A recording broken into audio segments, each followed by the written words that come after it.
ಕೊಲ್ಲಾಪುರ ಜಿಲ್ಲೆಯ ಚಂದಗಡ ತಾಲೂಕಿನಲ್ಲಿ ಕೋಳಿ ಫಾರ್ಮ್ ಹೆಸರಲ್ಲಿ ಡ್ರಗ್ಸ್ ಫ್ಯಾಕ್ಟರಿ ನಡೆಸುತ್ತಿದ್ದ ಪ್ರಕರಣ ಬೆಳಕಿಗೆ ಬಂದಿದೆ. ಈ ಸಂಬಂಧ 7 ಮಂದಿ ಆರೋಪಿಗಳನ್ನು ಪೊಲೀಸರು ಬಂಧಿಸಿದ್ದಾರೆ. ರಾಜ್ಯದ ಜನ ಎದುರು ನೋಡುತ್ತಿರುವ ಎಸ್ಐಆರ್ ಕರಡು ಮತದಾರರ ಪಟ್ಟಿ ಇಂದು ರಿಲೀಸ್ ಆಗಲಿದೆ. ಮತದಾರರ ಪಟ್ಟಿಯಲ್ಲಿ ತಮ್ಮ ಹೆಸರು ಇದೆಯಾ ಇಲ್ವಾ ಎಂದು ಚೆಕ್ ಮಾಡಿಕೊಳ್ಳಬಹುದು. ಬರೋಬ್ಬರಿ 1.07 ಕೋಟಿ ಮತದಾರರದ್ದು ಹೆಸರು ಡಿಲೀಟ್ ಆಗಿದ್ದು, ಮ್ಯಾಪಿಂಗ್ ಆಗದಿರುವ 43 ಲಕ್ಷ ಮತದಾರರಿಗೆ ಬಿಎಲ್ಒಗಳು ನೋಟಿಸ್ ಜಾರಿ ಮಾಡಲಿದ್ದಾರೆ. ಭದ್ರಾ ಡ್ಯಾಂ ನೀರು ಬಿಡುಗಡೆ ಮಾಡದೇ ಇರುವುದರಿಂದ ಕಂಗೆಟ್ಟ ರೈತರು ಇಂದು ದಾವಣಗೆರೆ ಬಂದ್ಗೆ ಕರೆ ಕೊಟ್ಟಿದ್ದಾರೆ. ಭಾರತೀಯ ರೈತ ಒಕ್ಕೂಟ ಬಂದ್ಗೆ ಕರೆ ನೀಡಿದ್ದು, ಮಾಜಿ ಸಚಿವ ಎಸ್ಸಿ ರವೀಂದ್ರನಾಥ್ ಅವರ ನೇತೃತ್ವದಲ್ಲಿ ಪ್ರತಿಭಟನೆ ನಡೆಯಲಿದೆ.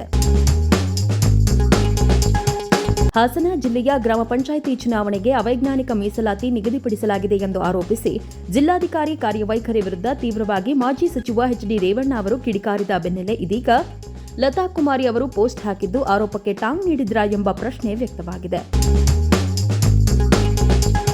ಚಿಕ್ಕನಾಯಕನಹಳ್ಳಿ ತಾಲೂಕಿನ ರೈತರು, ವಿವಿಧ ಸಂಘಟನೆಗಳು ಹಾಗೂ ಜನಪ್ರತಿನಿಧಿಗಳ ಸುದೀರ್ಘ ವರ್ಷಗಳ ಹೋರಾಟ ಮತ್ತು ಕನಸಾಗಿದ್ದ ಹೇಮಾವತಿ ನೀರು ಕೊನೆಗೂ ನವಿಲೆ ಭಾಗದ ಕೆರೆಗಳಿಗೆ ಹರಿಯಲು ಆರಂಭಿಸಿದೆ.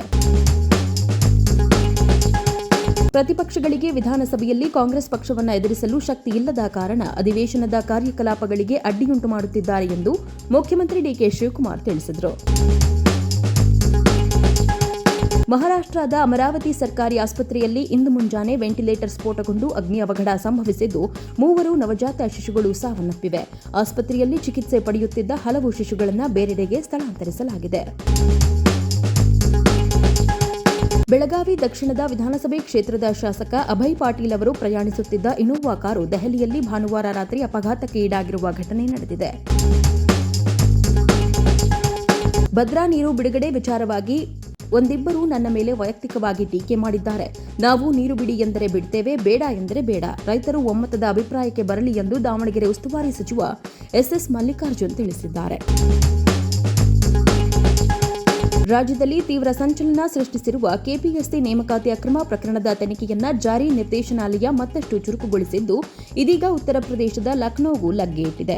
ಐಎಎಸ್ ಅಧಿಕಾರಿ ಜ್ಞಾನೇಂದ್ರನ ಬೆನ್ನಹತ್ತಿದ ಅಧಿಕಾರಿಗಳು ಲಕ್ನೋದ ಹಳ್ಳಿಯೊಂದರಲ್ಲಿರುವ ಅವರ ನಿವಾಸದ ಮೇಲೂ ದಿಢೀರ್ ದಾಳಿ ನಡೆಸಿದ್ದಾರೆ. ಆದರೆ ಬೆಂಗಳೂರಿನ ಮನೆಯಂತೆ ಲಕ್ನೋದ ನಿವಾಸದಿಂದಲೂ ಜ್ಞಾನೇಂದ್ರ ಅದಾಗಲೇ ಪರಾರಿಯಾಗಿದ್ದಾರೆ.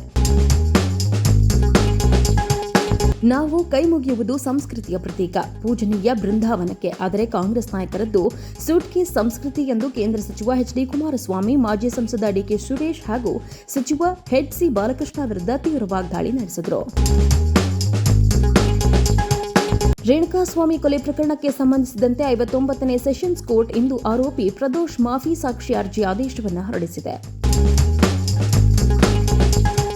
ಉತ್ತರ ಕನ್ನಡ ಜಿಲ್ಲೆಯ ಶಿರಸಿ ತಾಲೂಕಿಗೆ ಗೋಳಿಕಟ್ಟ ಗ್ರಾಮದಲ್ಲಿ ಅರಣ್ಯ ಇಲಾಖೆಯಿಂದ ಅರಣ್ಯ ಒತ್ತುವರಿ ತೆರವಿಗೆ ಭರ್ಜರಿ ಕಾರ್ಯಾಚರಣೆ ನಡೆದಿದೆ. ಅರಣ್ಯ ಇಲಾಖೆಗೆ ಸೇರಿದ 389.07 ಎಕರೆ ಜಮೀನನ್ನು ಸ್ವಾಧೀನಪಡಿಸಿಕೊಂಡಿದೆ. ಮುಡಾ ನಿವೇಶನ ವಿಚಾರದಲ್ಲಿ ಬಿಜೆಪಿ ಶಾಸಕ ಶ್ರೀವತ್ಸ ಹೊಸ ಟ್ವಿಸ್ಟ್ ಕೊಟ್ಟಿದ್ದಾರೆ. ರದ್ದಾಗಬೇಕಿರುವುದು 1,100 ಸೈಟ್ ಅಲ್ಲ, ಒಟ್ಟು 4,350 ಮುಡಾ ಸೈಟ್ ರದ್ದಾಗಬೇಕು ಎಂದು ಬಾಂಬ್ ಸಿಡಿಸಿದ್ದಾರೆ. ಬಿಡದಿ ಟೌನ್ಶಿಪ್ ಯೋಜನೆಗೆ ಭೂಮಿ ನೀಡಲು ನಿರಾಕರಿಸಿ ಕಳೆದ 530 ದಿನಗಳಿಂದ ನಿರಂತರ ಪ್ರತಿಭಟನೆ ನಡೆಸುತ್ತಿರುವ ರೈತರ ಹೋರಾಟ ಈಗ ಮತ್ತಷ್ಟು ತೀವ್ರಗೊಂಡಿದೆ. ಸರ್ಕಾರದ ಕಡೆಯಿಂದ ಸೂಕ್ತ ಸ್ಪಂದನೆ ಸಿಗದ ಹಿನ್ನೆಲೆ ರಾಜ್ಯ ರೈತ ಸಂಘದ ನೇತೃತ್ವದಲ್ಲಿ ಬೃಹತ್ ವಿಧಾನಸೌಧ ಚಲೋ ಹೋರಾಟಕ್ಕೆ ರೈತರು ಸಜ್ಜಾಗಿದ್ದಾರೆ. ರಾಜ್ಯದಲ್ಲಿ H1N1 ಅಥವಾ ಹಂದಿ ಜ್ವರ ಕೇಸ್ ಏರಿಕೆಯಾಗ್ತಿದೆ. ಈ ವರ್ಷದಲ್ಲೇ ಬರೋಬ್ಬರಿ 4,125 ಕೇಸ್ ದಾಖಲಾಗಿದೆ.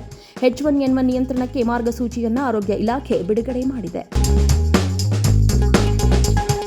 ಸುಪ್ರೀಂ ಕೋರ್ಟ್ ನಿರ್ದೇಶನದ ಬಳಿಕ ಮೊದಲ ಬಾರಿಗೆ ಬೆಂಗಳೂರಿನಲ್ಲಿ ಡಾಗ್ ಶೆಲ್ಟರ್ ನಿರ್ಮಾಣ ಆಗಿದೆ. ಉತ್ತರ ನಗರ ಪಾಲಿಕೆಯ ಮೇಡಿ ಅಗ್ರಹಾರದಲ್ಲಿ ಡಾಗ್ ಶೆಲ್ಟರ್ ನಿರ್ಮಾಣ ಆಗಿದ್ದು 500 ನಾಯಿಗಳಿಗೆ ಆಶ್ರಯ ನೀಡುವ ಸಾಮರ್ಥ್ಯ ಹೊಂದಿದೆ. ಮಹಾರಾಷ್ಟ್ರದ ಛತ್ರಪತಿ ಸಂಭಾಜಿನಗರ ಜಿಲ್ಲೆಯಲ್ಲಿ ಐಫೋನ್ ಇಎಂಐ ವಿಚಾರವಾಗಿ ಜಗಳವಾಗಿ ಒಂದೇ ಕುಟುಂಬದ 3 ದುರಂತ ಅಂತ್ಯ ಕಂಡಿದ್ದಾರೆ. ಈ ಪ್ರಕರಣ ಸಂಬಂಧ ಒಂದೊಂದೇ ವಿಷಯಗಳು ಹೊರಬರ್ತಿದೆ. ಇದೀಗ ಅದೇ ಜಾಗದಲ್ಲಿ 2025ರಲ್ಲೂ ಯುವಕ ಆತ್ಮಹತ್ಯೆ ಮಾಡಿಕೊಳ್ಳಲು ಯತ್ನಿಸಿದ್ದ ಎಂಬ ವಿಚಾರ ಪೊಲೀಸ್ ತನಿಖೆಯಲ್ಲಿ ಬೆಳಕಿಗೆ ಬಂದಿದೆ. ಮಹಾರಾಷ್ಟ್ರದ ಲಾತೂರ್ ಜಿಲ್ಲೆಯ ಪೊಲೀಸರು ಕಾಕ್ರೋಚ್ ಜನತಾ ಪಾರ್ಟಿ ಮುಖ್ಯಸ್ಥ ಅಭಿಜಿತ್ ದೀಪ್ಕೆ ಹಾಗೂ ಇತರರ ವಿರುದ್ಧ ಪ್ರಕರಣ ದಾಖಲಿಸಿದ್ದಾರೆ. ಅನುಮತಿ ಇಲ್ಲದೆ ಸರ್ಕಾರಿ ಶಾಲೆಗೆ ಪ್ರವೇಶಿಸುವುದು, ಸರ್ಕಾರಿ ಕರ್ತವ್ಯಕ್ಕೆ ಅಡ್ಡಿಪಡಿಸುವುದು ಹಾಗೂ ಶಿಕ್ಷಕರಿಗೆ ಬೆದರಿಕೆ ಹಾಕಿದ ಆರೋಪದ ಮೇಲೆ ಈ ಎಫ್ಐಆರ್ ದಾಖಲಿಸಲಾಗಿದೆ. ಭಾರತೀಯ ನ್ಯಾಯ ಸಂಹಿತೆಯ ಸೆಕ್ಷನ್ 132, 329, 351 ಮತ್ತು 356ರ ಅಡಿಯಲ್ಲಿ ಎಫ್ಐಆರ್ ದಾಖಲಿಸಲಾಗಿದೆ. ಕರ್ನಾಟಕದಲ್ಲಿ ಎಸ್ಐಆರ್ ಮೊದಲ ಹಂತ ಮುಕ್ತಾಯವಾಗಿದ್ದು ಈಗ ಮತ್ತೊಂದು ಹಂತದ ಪ್ರಕ್ರಿಯೆಗೆ ಮುಂದಾಗಿದೆ. ಮ್ಯಾಪಿಂಗ್ ಆಗದೆ ಗೊಂದಲಮಯವಾಗಿರುವ ಮತದಾರರಿಗೆ ನೋಟಿಸ್ ನೀಡಲಿದ್ದಾರೆ. ತಮಿಳುನಾಡಿಗೆ ಕಾವೇರಿ ನೀರು ಹರಿಸುವ ವಿವಾದಕ್ಕೆ ಸಂಬಂಧಿಸಿದಂತೆ ಸುಪ್ರೀಂ ಕೋರ್ಟ್ನಲ್ಲಿ ಇಂದು ಮಹತ್ವದ ವಿಚಾರಣೆ ನಡೆಯಲಿದೆ. ತಮಿಳುನಾಡು ಸರ್ಕಾರ ಸಲ್ಲಿಸಿರುವ ಅರ್ಜಿಯ ವಿಚಾರಣೆಯನ್ನ ನ್ಯಾಯಮೂರ್ತಿ ವಿಕ್ರಮನಾಥ್ ನೇತೃತ್ವದ ದ್ವಿಸದಸ್ಯ ಪೀಠ ನಡೆಸಲಿದೆ. ಪುತ್ತೂರಿನಲ್ಲಿ ನಡೆದ ಗಲಾಟೆ ಪ್ರಕರಣದ ಬೆನ್ನಲ್ಲೇ ಸಾಮಾಜಿಕ ಜಾಲತಾಣದಲ್ಲಿ ಪ್ರಚೋದನಾಕಾರಿ ಸಂದೇಶ ಹಂಚಿಕೊಂಡು ಪುತ್ತೂರು ಬಂದ್ಗೆ ಕರೆ ನೀಡಿದ ಆರೋಪದ ಮೇಲೆ ಬಿಜೆಪಿ ಮುಖಂಡ ಹಾಗೂ ಮಾಜಿ ಶಾಸಕ ಸಂಜೀವ ಮಠಂದೂರು ವಿರುದ್ಧ ಪುತ್ತೂರು ನಗರ ಪೊಲೀಸ್ ಠಾಣೆಯಲ್ಲಿ ಎಫ್ಐಆರ್ ದಾಖಲಾಗಿದೆ. ವಾಲ್ಮೀಕಿ ನಿಗಮದ ಹಣ ದುರ್ಬಳಕೆ ಪ್ರಕರಣದಲ್ಲಿ ಆರೋಪ ಎದುರಿಸುತ್ತಿರುವ ಸಚಿವ ನಾಗೇಂದ್ರ ಅವರ ರಾಜೀನಾಮೆಗೆ ಆಗ್ರಹಿಸಿ ನಾಳೆ ಬಿಜೆಪಿ ವತಿಯಿಂದ ವಿಧಾನಸೌಧ ಮುತ್ತಿಗೆ ಹಾಕಲಾಗುವುದು ಎಂದು ವಿಧಾನಸಭೆ ವಿರೋಧ ಪಕ್ಷದ ನಾಯಕ ಆರ್ ಅಶೋಕ್ ತಿಳಿಸಿದ್ದಾರೆ. ಪುತ್ತೂರಿನಲ್ಲಿ ಕಳೆದ ಕೆಲವು ತಿಂಗಳಿಂದ ತಾಲಿಬಾನ್ ಸಂಸ್ಕೃತಿ ಇದೆ ಎಂದು ಮಾಜಿ ಸಂಸದ ನಳಿನ್ ಕುಮಾರ್ ಕಟೀಲ್ ಹೇಳಿದ್ದಾರೆ. ತಮಿಳುನಾಡು ಮುಖ್ಯಮಂತ್ರಿ ವಿಜಯ್ ಚುನಾವಣಾ ಪ್ರಣಾಳಿಕೆಯಲ್ಲಿ ಕೊಟ್ಟ ಮಾತಿನಂತೆ ರಾಜ್ಯ ಸರ್ಕಾರಿ ಆಸ್ಪತ್ರೆಗಳಲ್ಲಿ ಹುಟ್ಟುವ ಮಕ್ಕಳಿಗೆ ಭರ್ಜರಿ ಗಿಫ್ಟ್ ನೀಡಿದ್ದಾರೆ. ನಟ ಕೋಮಲ್ ಕುಮಾರ್ ವಿಭಿನ್ನ ಪಾತ್ರದಲ್ಲಿ ಕಾಣಿಸಿಕೊಂಡಿರುವ ರೋಲೆಕ್ಸ್ ಚಿತ್ರದ ಟೀಸರ್ ಬಿಡುಗಡೆಯಾಗಿದೆ. ಚಿತ್ರದಲ್ಲಿ ಕೋಮಲ್ಗೆ ನಾಯಕಿಯಾಗಿ ಸೋನಲ್ ಮೊಂಟೇರೊ ನಟಿಸಿದ್ದು, ವಿನೋದ್ ಪ್ರಭಾಕರ್ ವಿಶೇಷ ಪಾತ್ರದಲ್ಲಿ ಕಾಣಿಸಿಕೊಂಡಿದ್ದಾರೆ. 2025ರ ಮೇ 7ರಂದು ಭಾರತ ನಡೆಸಿದ ಆಪರೇಷನ್ ಸಿಂಧೂರ್ ಕಾರ್ಯಾಚರಣೆಯಲ್ಲಿ ಧ್ವಂಸಗೊಂಡಿದ್ದ ಜೈಷ್ ಇ ಮೊಹಮ್ಮದ್ ಉಗ್ರ ಸಂಘಟನೆಯ ಪ್ರಧಾನ ಕಚೇರಿ 15 ತಿಂಗಳ ಬಳಿಕ ಮತ್ತೆ ತಲೆ ಎತ್ತಿದೆ. ಆಸ್ಟ್ರೇಲಿಯಾ ವಿರುದ್ಧ ಗೋಲುರಹಿತ ಡ್ರಾ ನಂತರ ಭಾರತೀಯ ಮಹಿಳಾ ಹಾಕಿ ತಂಡವು ಗೆಲ್ಲಲೇಬೇಕಾದ ಪಂದ್ಯದಲ್ಲಿ ಒತ್ತಡಕ್ಕೆ ಸಿಲುಕಿ ಸೆಮಿಫೈನಲ್ ಸ್ಪರ್ಧೆಯಿಂದ ಹೊರಬಿದ್ದಿದೆ.